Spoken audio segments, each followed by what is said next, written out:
Hey guys, Justin Conroy, Financial Dad here, and today I want to talk about a few of the best options out there for 0% introductory APR credit cards, because I know a lot of you out there are going through some really tough times right now, and while I normally don't condone the use of consumer debt, sometimes desperate times call for desperate measures.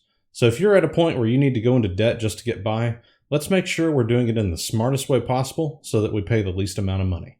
If this is your first time here and you want to learn tips, tricks, and hacks related to personal finance, how to build wealth, and how to better manage your money, don't forget to subscribe and hit that notification bell so that you don't miss a thing.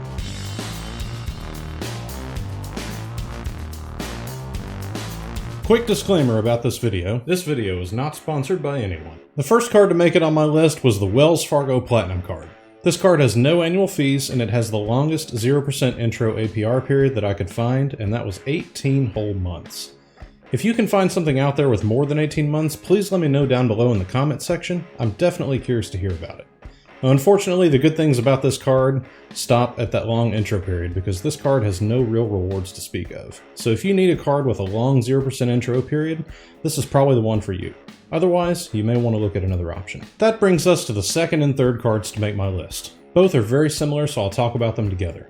They are the Discover It Cashback Credit Card and the Chase Freedom Unlimited Card.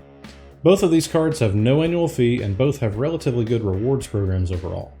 In fact, the Discover It Cashback Credit Card and the Chase Freedom Unlimited cards both made it on my list of best no annual fee cashback credit cards of 2020.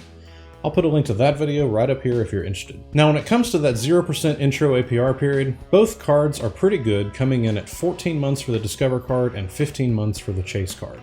I personally think these cards are a good middle ground for those of you who don't think you're going to be roughing it out for more than a year, and who still want to try to get some rewards in the process. This brings us to our final card, the Citi Simplicity card.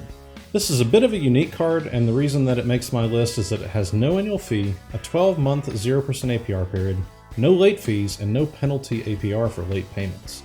When it comes to tough times like we're in, no late fees and no penalty APR for late payments can be a big deal, and that can be a perk that you may need to take advantage of. So if you think times are so bad that you might be late on some payments during that first 12 months, you may want to consider this card as being your best option for not paying additional fees or interest. Unfortunately, however, the perks of this card end there. There are no real rewards to speak of. So with all of these cards, what happens when you get to the end of that 0% interest period? To learn more about how 0% interest cards really work, be sure to click and watch the video on the screen right now, because it will explain in detail what you need to know about these cards and why paying them off on time is extremely important. Thanks for watching.